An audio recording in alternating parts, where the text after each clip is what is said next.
Hi friends, welcome to my YouTube channel. నేను మీ మైరా. అదే నీవు అదే నేను పార్ట్ 80. ఫ్రెండ్స్, నా ఛానల్ నచ్చితే కనుక ఒక కామెంట్ చేయండి, లైక్ చేయండి, సబ్స్క్రైబ్ చేసుకోండి ఫ్రెండ్స్. మంచి మంచి అప్డేట్స్తో మీ ముందుకు వస్తాను. తపస్విని దాటుకొని ముందుకు వెళ్ళిపోయింది. అంతా తన భ్రమ అనుకుంది. అయ్యో పిచ్చి పిల్ల, నన్ను చూసి కూడా కళ అనుకుంటోంది అని వెనక్కి తిరిగి వెళ్ళిపోతున్న పర్ణికని చూశాడు. ఓయ్ బుజ్జి పాపాయికి పుట్టినరోజు శుభాకాంక్షలు అన్నాడు గట్టిగా. ముందుకు పడబోతున్న పాదం వెనక్కి తీసుకుని తిరిగి చూసింది పర్ణిక. ఆ చూపుకే పడిపోయాడేమో, చేతులు రెండూ చాచాడు దగ్గరికి రమ్మన్నట్టు. పర్ణికకి సందేహం పూర్తిగా తీరిపోయింది. పుట్టినరోజు పాపాయికి శుభాకాంక్షలు అన్నాడు మరోసారి. తపస్వి వచ్చాడు తన కోసం, పుట్టినరోజు శుభాకాంక్షలు కూడా చెప్తున్నాడు అని మనసంతా సంతోషం చుట్టేస్తుంటే పరిగెత్తుకుని వచ్చి చుట్టుకుంది. నిజంగా వచ్చావా, నువ్వేనా అంది ఎగ్జైట్మెంట్తో. లవ్ యూ బేబీ, నిజంగా వచ్చాను. ఇప్పుడే పుట్టిన పాపాయికి జన్మదిన శుభాకాంక్షలు అన్నాడు చెవిలో. తపస్వి అలా దగ్గరికి తీసుకుని చెవిలో చెప్తుంటే భలే మత్తుగా అనిపించింది. మళ్ళీ చెప్పు అంది చిన్నపిల్లలా కళ్ళు మూసుకొని. నవ్వుకున్నాడు. పుట్టినరోజు పాపాయికి శుభాకాంక్షలు అన్నాడు. పర్ణిక దగ్గర నుంచి సమాధానం రాకపోవడంతో కొంచెం దూరం జరిపి చూశాడు. అలాగే మత్తుగా కళ్ళు మూసుకుని చిన్న చిరునవ్వుతో, పొద్దున్నే ఇలా నువ్వు పుట్టినరోజు శుభాకాంక్షలు చెబుతూ ఉంటే వినటానికి ఎంత బాగుందో తెలుసా? చాలా ఏళ్ళైంది, ఇలా చెప్పేవాళ్లే కరువయ్యారు అంది తన్మయత్వంగా. పర్ణిక జీవితం అంగుళం అంగుళం తెలిసిన తపస్వి ఆ క్షణం అయ్యో అనుకున్నాడు. ఈ క్షణం నుంచి పర్ణిక జీవితంలో ప్రతి క్షణం అంతులేని ఆనందాన్ని ఇవ్వాలని గట్టిగా నిర్ణయం తీసుకున్నాడు. ఈ రోజంతా ఇలా రోడ్డు మీదే ఉంటామా? ఇంటికి వెళ్ళేది లేదా? ఇంట్లో ఇంకా బాగా చెప్తాను అన్నాడు హస్కీ వాయిస్తో చెవిలో. తపస్వి పెదవుల మెత్తదనం, ఊపిరి వెచ్చదనం చెవులకు తగిలి గమ్మత్తుగా అనిపించింది.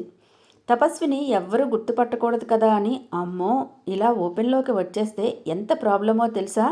పద అని లాక్కొని వెళ్తూ, వద్దులే ఇక్కడ నిలబడు, ఇప్పుడే స్కూటీ తీసుకొచ్చేస్తా అని వెనక్కి తిరిగి హాస్పిటల్ వైపు పరుగు పెట్టింది. నడుస్తానుమా, పర్వాలేదు అన్నాడు. పర్ణిక తిరిగి చూసి, చుప్, వద్దు, ఇప్పుడే వస్తాను, ఉండమని చెప్పానా అని గదమాయించి పరుగును వెళ్ళి స్కూటీ తీసుకొచ్చి తపస్వి ముందు ఆపింది. చిన్నపిల్లాడిని కసురుకున్నట్టు అలా చనువుగా కసురుకుంటుంటే భలే బాగుంది తపస్వికి. పిల్లాడిని స్కూల్ నుంచి పికప్ చేసుకుంటున్న మమ్మీలా వెనక కూర్చొని పర్ణిక నడుం చుట్టూ చేతులు వేసి గట్టిగా పట్టుకున్నాడు. ఇదంతా పడిపోతానని భయమే అని నవ్వింది. సమాధానం చెప్పకుండా వీపు మీద తలవాల్చుకున్నాడు హాయిగా. బ్రతుకంతా ఇలాగే భరోసాగా వెళ్ళిపోతే బాగుంటుందని అనిపించింది పర్ణికకి ఆ క్షణం. పర్ణిక కళ్ళు ఆనందంతో బాధతో చెమ్మగిల్లాయి. 5 నిమిషాల్లో క్వార్టర్ ముందు ఆగింది. డోర్ తీసి లోపలికి వెళ్ళాక గాని పర్ణికకి నమ్మకం కలగలేదు. తపస్వి నిజంగానే వచ్చాడు అని ఏంటో తెలియని సంతోషంగా అనిపించింది. మొట్టమొదటిసారి తన పుట్టినరోజున తనతో పాటు ఉండి అమ్మ దగ్గర నుంచి దూరమయ్యాక జరిగే మొదటి పుట్టినరోజుని సెలబ్రేట్ చేసుకుంటున్నాను అని హ్యాపీగా అనుకుంది. తపస్వి తను తెచ్చిన బ్రాండెడ్ బ్యాగ్ పర్ణిక చేతికి ఇచ్చి ప్లీజ్ అన్నాడు. అందులో ఏముందో కూడా చూడలేదు, అందుకొని ఫ్రెష్ అయి వస్తాను అని గదిలోనికి వెళ్ళి మళ్ళీ అంతలోనే బయటికి వచ్చి వేరొక వాష్రూమ్ చూపించి, నువ్వు ఫ్రెష్ అయ్యిరా, నేను కూడా వచ్చేస్తా తొందరగా అంటూ తన రూమ్లోనికి వెళ్ళిపోయింది. బ్యాగ్ ఓపెన్ చేసింది. Costly designer dark maroon and green border sorry సూపర్గా ఉంది. చకచకా తలారా స్నానం చేసి తపస్వి తెచ్చిన చీరను పొందికగా కట్టుకుంది. దానిమీద డిజైనర్ బ్లౌజ్ కూడా వేసుకుంది. ఫాస్ట్గా హెయిర్ డ్రయర్ తీసి జుట్టు ఆరబెట్టుకుంది. బారైన కురుల్ని సెంటర్ క్లిప్ పెట్టి అలాగే వదిలేసింది. చక్కగా తన కోసమే అద్దినట్టు సరిపోయిన బట్టల్ని చూసుకొని మురిసిపోయింది. చాలా ఏళ్ల తర్వాత మళ్ళీ కొత్త బట్టలు వేసుకున్నాను. మావయ్య చనిపోయిన తర్వాత కొత్త బట్టలు వేసుకోవాలనే సరదా పూర్తిగా చచ్చిపోయింది తనలో. రాను రాను పుట్టినరోజు అన్న సంగతే గుర్తులేదు. మళ్ళీ ఈరోజు శ్రద్ధగా తయారవ్వాలని అనిపించింది. బాల్కనీలో అందంగా పూసిన జంట గులాబీలని ఆకులతో సహా తుంపి తలలో అమర్చుకుంది. పరి, ఇట్స్ గెట్టింగ్ లేట్, ఫాస్ట్గా రావాలి అన్నాడు బయట నుంచి. అయిపోయింది, వచ్చేస్తున్నా అంది. మిగిలిన గిఫ్ట్ బాక్సులు అలాగే వదిలేసి బయటికి వచ్చింది. తపస్వి కూడా dark maroon full hand shirt ఇంచేసి ఫార్మల్స్లో రెడీగా ఉన్నాడు. అసలే తెల్లగా ఉంటాడేమో, తెల్లని ఒంటి మీద డార్క్ కలర్ షర్ట్ కొట్టొచ్చినట్టు మరింత అందంగా కనబడుతోంది. నల్లని వత్తైన జుట్టు గాలికి ఎగురుతుంటే భలే ఉంది. పర్ణికని చూడగానే తపస్వి కళ్ళల్లో మెరుపులు మెరిశాయి. ఎంత బావుందో అనుకున్నాడు. మొదటిసారి శ్రీనగర్ వచ్చినప్పుడు పార్టీలో చూసిన పర్ణిక గుర్తొచ్చింది. చీరలో ఎంత బావుందో, కానీ మెడ బోసిగా ఉండటం చూసి ప్రశ్నార్థకంగా పర్ణిక వైపు చూశాడు. దగ్గరికి వచ్చి మెడ చుట్టూ వేలితో చిన్నగా టచ్ చేశాడు. గుండెల్లో ఏదోలా అనిపించింది. బ్యాగ్లో ఉన్న జ్యువెలరీ బాక్స్ని అస్సలు ముట్టుకోలేదు పరి. ప్లీజ్ నన్ను నన్నగానే ఉండని, నాకు అవేం అవసరం లేదు. సారీ, చాలా బాగుంది అంది గొంతు తడారిపోతుండగా. నేను తెచ్చిన ఆర్నమెంట్స్ నచ్చలేదా అన్నాడు. నేను అసలు ఆ బాక్స్ కూడా ఓపెన్ చేయలేదు అంది కళ్ళు దించుకొని. అంతలోనే అవును, నా పుట్టినరోజని మీకెలా తెలుసు, మరియా చెప్పిందా అని అడిగింది.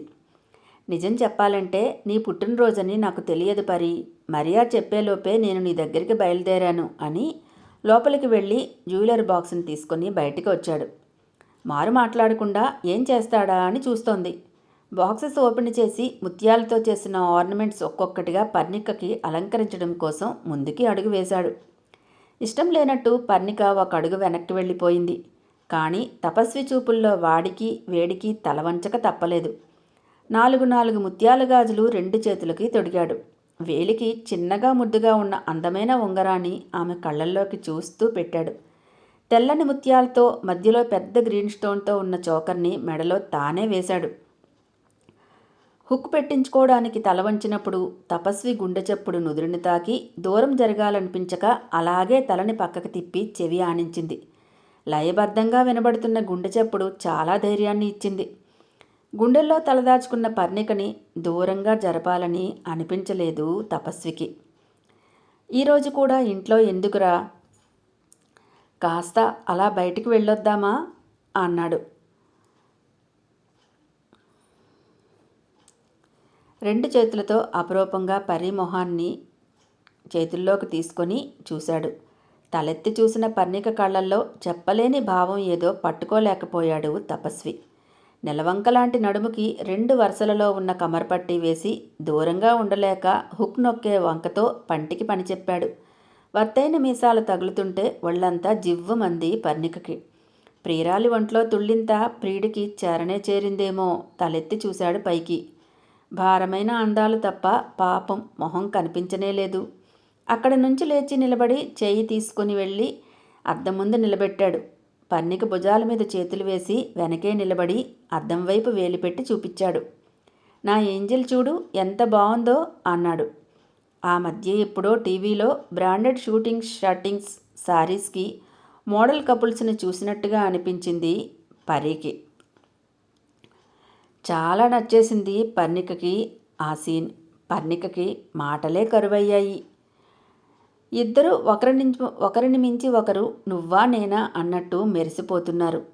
అద్దంలో కనబడుతున్న పర్ణిక మొహానికి చేతిని తిప్పి పెదవుల దగ్గరికి తెచ్చుకొని ముద్దులాడాడు. ఆ ముద్దేదో నాకే ఇవ్వొచ్చుగా అని అడిగినట్టు మొహం ముడుచుకుంది. పర్ణికని తన వైపు తిప్పుకొని 2 చేతుల్లోకి మొహాన్ని తీసుకున్నాడు.